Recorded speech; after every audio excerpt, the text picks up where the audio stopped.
cette affaire qui est complètement tirée d'un film d'espionnage. Pourquoi? C'est vraiment intéressant. On peut pas dire l'inverse. Donc, la drogue, c'est non. Un journaliste d'enquête, pas comme les autres. Félix Séguin. Alors, Félix, vendredi soir, c'est bien sûr JE. Alors, tu vas parler d'inflation ce soir. Ben oui, pour la deuxième année consécutive, on va parler d'inflation avec notre reporter spécialisé en consommation, Richard Olivier. Plus de 68% des membres de l'Association québécoise de la quincaillerie et des matériaux de construction ont répondu par voie de sondage en mars dernier que la hausse des vols se constatait depuis 2 ans et ils blâmaient l'inflation pour ça. Donc, c'est pas juste à l'épicerie, c'est un peu partout. Et on regardait des chiffres intéressants mais inquiétants aussi.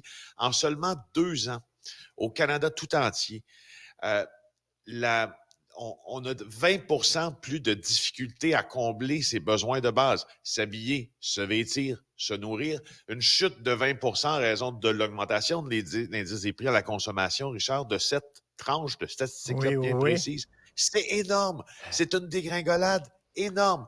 20% de moins de pouvoir d'achat sur ce dont tu as besoin.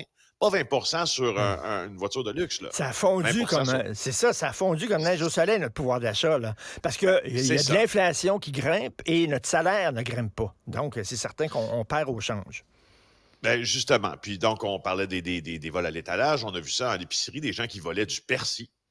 Ben oui. Et l'an dernier, tu vois, pour les quincailliers, exemple, c'est 60 000 $ sur un chiffre d'affaires de 8,5 millions pour un magasin. Alors, je te propose d'entendre l'extrait de l'émission qui sera diffusée à 21h30 ce soir.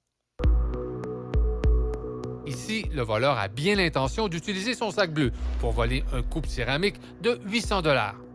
Vous allez le voir, il est là. Là, pouf, il s'en va en courant. Là, la caissière, elle dit à l'apostrophe, puis là, il se sauve en courant directement. Fait que là, le staff, ils s'en ont rendu compte qu'il y avait un voleur, puis il n'aurait jamais dû faire ça, mais ils sont sortis voir par où il est parti. Et après ça, ils ont appelé les policiers? Oui, les policiers sont venus sur place. Est-ce qu'ils l'ont pressé? Non. Ça prend vraiment des preuves béton. Il faut vraiment qu'on le voit en train de prendre l'item, qu'on le voit en train de sortir avec sans payer, puis qu'on le retrouve avec ce même item-là. C'est beaucoup de choses. Puis, tu sais, bien souvent, 5 minutes après, il n'est plus dans les parages. Là. Félix, tu me dis que quelqu'un vole du persil. Il me semble s'il y a quelque chose dont tu peux te passer facilement, c'est bien le persil. On s'entend que c'est pas un élément vraiment essentiel à la cuisine. Non, j'estime que persil, coriandre, romarin, thym, là, on est capable de faire avec sel et poivre. Là, c'est bon, bien sûr. Alors oui, ça se passe, oui. Bon, ben écoute, vol à l'étalage et on dit que, écoute, ils sont-tu vraiment pincés? Sont-tu arrêtés? Ils ont-tu des casiers judiciaires? Se retrouvent-tu devant les tribunaux pour un vol à l'étalage? Pas beaucoup. Dans le cas dont on vient de parler, là, ce jeune homme qui a tenté de voler un coupe céramique, là, pardonne-moi mes compétences en construction. Je savais pas que ça existait, un coupe céramique, et je savais surtout pas que ça valait 800 $. En tout cas, lui, la police l'a retrouvé, mais elle l'a relâché parce qu'il n'y avait pas l'objet volé. Donc, ça te prend la preuve qu'il met dans son sac. Ça te prend le gars, ça te prend le sac. Tu sais, évidemment, qu'est-ce que tu fais si tu pars à courir en sortant d'un magasin où tu viens de voler quelque chose? Sûrement que tu n'iras pas te promener sur la rue Sainte-Catherine avec, hein? Alors, il a été arrêté, il n'y avait plus l'objet volé en question. Puis on lui a dit, bon, goodbye, Charlie. Souviens-toi, au début de la pandémie, on a fermé tous les commerces, sauf les commerces essentiels, et les quincailleries étaient ouvertes. Et là, on voyait des fils devant les quincailleries. On avait appris finalement qu'une quincaillerie, c'est un commerce essentiel. Je ne savais pas que c'était si important. En tout cas, pas pour toi et moi. Pas pour toi et moi. Exactement. Mais donc, il y a des gens qui volent dans les quincailleries. On le sait aussi, qu'il y a des gens qui volent la viande. Hein, de plus en plus de vols à l'étalage de viande, entre autres. Attends un peu, à l'épicerie, en tout cas, une des épiceries où je vais, parce que tonton Philou est un maniaque d'épicerie. Où je me sens bien, c'est dans une épicerie. C'est comme un spa, dans mon cas. Il y a certains morceaux de viande, tu sais, les fameux steaks, là, tomahawk, là, dans la côte, qui pas c'était pour dire lestés, mais qui sont pas micro-pucés, mais l'emballage est micro-pucé là, pour que ça sonne si tu sors avec de l'épicerie. Ben c'est sûr, ça vaut quoi, un steak tomahawk? En tout cas, au restaurant, c'est Au cher prix en régulier. maudit. Au restaurant, c'est cher, là, mais C'est c'est quoi, ça. 70 Ben oui, quelque chose comme ça. C'est ça.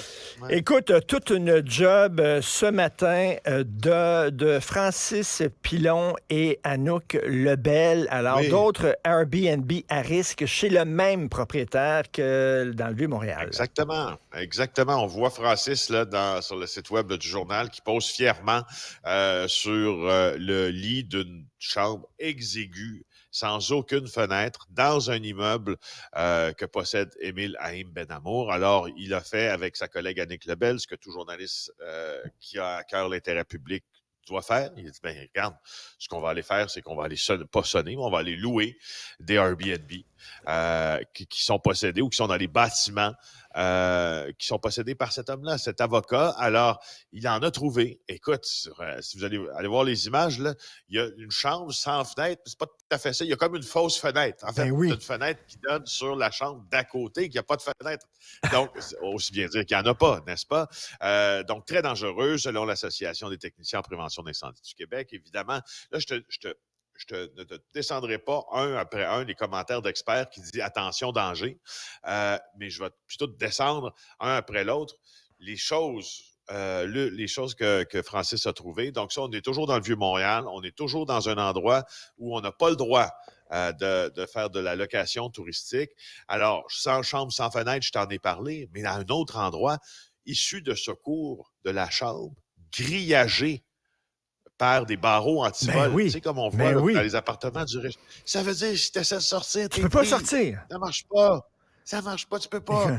Alors ça, déjà, donc j'entendais la mairesse de Montréal nous dire qu'on allait s'en occuper, mais qu'idéalement, on devrait pas avoir à publier ce genre de truc pour s'en occuper.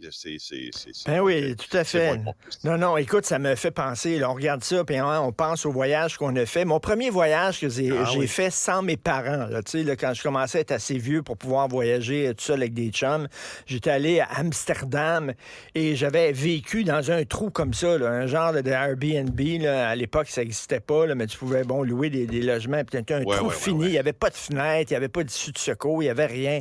Et tu regardes ça, tu te dis, comment ça se fait que je suis allé là? Ben, t'es jeune, tu y penses pas, ça coûte pas cher. Fait que tu y vas, tu sautes là-dessus. C'est quoi cette histoire-là de terroriste de 18 ans? Ben, il nous reste arrêté. 2 minutes, alors je te raconte rapidement. Un gars de 18 ans accusé de terrorisme, soupçonné de terrorisme, arrêté par la GRC en vertu du fameux article 810 du Code criminel. C'est-à-dire, on ne l'accuse pas de terrorisme, mais un 810, on dit à partir du moment où tu surveilles, il faut que tu gardes la paix, que tu t'abstiennes de faire certaines choses, comme, entre autres, avoir des liens avec les gens avec qui il y avait des liens dans le passé, c'est-à-dire des gens clairement identifiés à des mouvements terroristes, notamment l'État islamique. Je t'en parle juste, puis je vais t'en reparler la semaine prochaine, parce que ce que ça nous dit, puis attention, là, il y a encore au moins 16 000 combattants de l'État islamique au Levant là, qui sont en liberté, d'autres en prison. Ce que ça nous dit, c'est que l'État islamique et la menace du nouveau califat, ce qui vient avec, c'est pas tout à fait terminé. On a juste mis ça en veilleuse. Faisons attention quand on tout à fait, assez inquiétant. Donc, on regarde JE ce soir sur l'inflation. Bon week-end bien mérité, Félix. Salut. Merci. Martineau, il n'y a pas le temps pour la controverse. Il a jamais coulé l'eau sous les ponts.